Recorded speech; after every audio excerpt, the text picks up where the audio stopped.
दोस्तों, ये love story है ऋचा के बारे में, जिसको सच्चे प्यार के बदले धोखा और फरेब के अलावा कुछ नहीं मिला। इसलिए अगर आप भी किसी से बेइंतहा प्यार करते हो तो एक बार ये स्टोरी जरूर पढ़ें। कॉलेज का पहला दिन था। सभी के सामने नए नए चेहरे थे। सभी लोग इन्हीं नए चेहरों से अपनी पहचान बनाने में लगे थे। सभी एक दूसरे से अपना परिचय करा रहे थे। तभी कॉलेज के पहले दिन का हमारा पहला क्लास शुरू हुआ। क्लास से पहले चल रहे इंट्रोडक्शन के इस सिलसिले को मैम ने और आसान बना दिया। उन्होंने आते ही सबसे पहले सभी को अपना इंट्रोडक्शन सबके सामने देने को कहा। सभी स्टूडेंट एक एक कर अपने बारे में बता ही रहे थे। तभी जैसे ही ऋचा ने अपने बारे में कहना शुरू किया, मानो उसी क्लास में बैठे विशाल की आंखें बस उस पर ही टिक गई। विशाल बड़े ही गौर से ऋचा का इंट्रोडक्शन सुनने लगा और उसे एक टक देखने भी। ऋचा के बैठ जाने के बाद भी अब विशाल की नजरें तो बस ऋचा पर ही टिकी रह गई। कॉलेज के दूसरे दिन भी जैसे ही विशाल कॉलेज आया, उसकी निगाहें तो मानो बस ऋचा को ही ढूंढ रही हो। विशाल ने ऋचा से किसी भी तरह किसी भी बहाने से बात करने की बहुत कोशिश की, लेकिन उसे ये मौका ही नहीं मिल पाया। ये सिलसिला काफी दिनों तक चलता रहा। तभी एक दिन कॉलेज में एक असाइनमेंट के लिए एक ग्रुप बनाया गया, जिसमें ऋचा और विशाल का नाम एक ही ग्रुप में था। ये सुन विशाल बहुत खुश हो गया।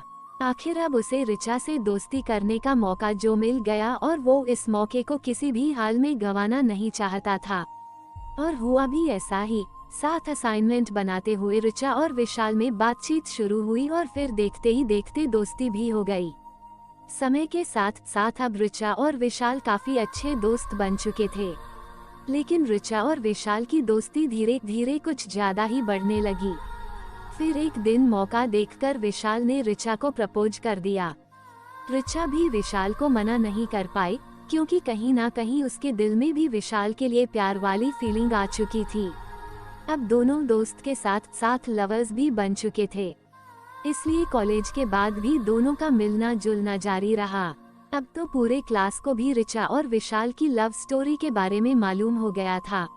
विशाल हमेशा ऋचा को महंगे महंगे गिफ्ट देता और ऋचा भी प्रोजेक्ट बनाने में विशाल की हेल्प करती। सभी कहते कि ऋचा और विशाल एक दूसरे के लिए ही बने हैं, यानी कि ये परफेक्ट कपल हैं। ऋचा भी हमेशा विशाल से शादी के लिए पूछती थी, तो विशाल हमेशा ऋचा को भरोसा दिलाता कि अब वो उसके बिना नहीं जी सकता। 3 साल तक तो दोनों का रिलेशन बहुत अच्छा चला, लेकिन कॉलेज के बाद अब ऋचा और विशाल का मिलना काफी कम हो गया। ऋचा के फोन करने पर भी विशाल ठीक से उससे बात नहीं करता। वो कहता कि वो अपने पापा के बिजनेस में ध्यान दे रहा है। हालांकि ऋचा ने अपने घर में भी विशाल के बारे में सब कुछ बताया था, इसलिए उसके घर वाले भी अब उस पर विशाल से शादी का दबाव बनाने लगा। लेकिन अब ऋचा अपने घर वालों को भी कोई जवाब नहीं दे पा रही थी।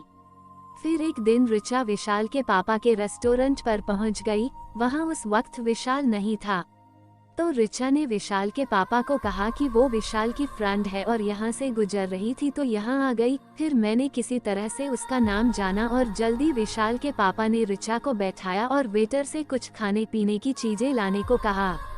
दोनों बैठकर बातें करने लगे कि तभी विशाल के पापा ने कहा कि बेटा, तुम आ रही हो ना विशाल की शादी में। ये सुन तो मानो ऋचा को अपने कानों पर विश्वास ही नहीं हुआ। उसने फिर से पूछा तो उन्होंने कहा कि हाँ, विशाल की शादी है अगले महीने और उसी की को तैयारी में लगा है। बहुत खुश है वो आखिर अपनी पसंद की लड़की से जो शादी कर रहा है। दोनों स्कूल टाइम से ही एक दूसरे को जानते हैं। ये सुन अब ऋचा बिल्कुल निशब्द हो गई और वहाँ से निकल पड़ी। घर आकर ऋचा सीधे अपने कमरे में गई और खुद को कमरे में बंद कर घंटों रोई।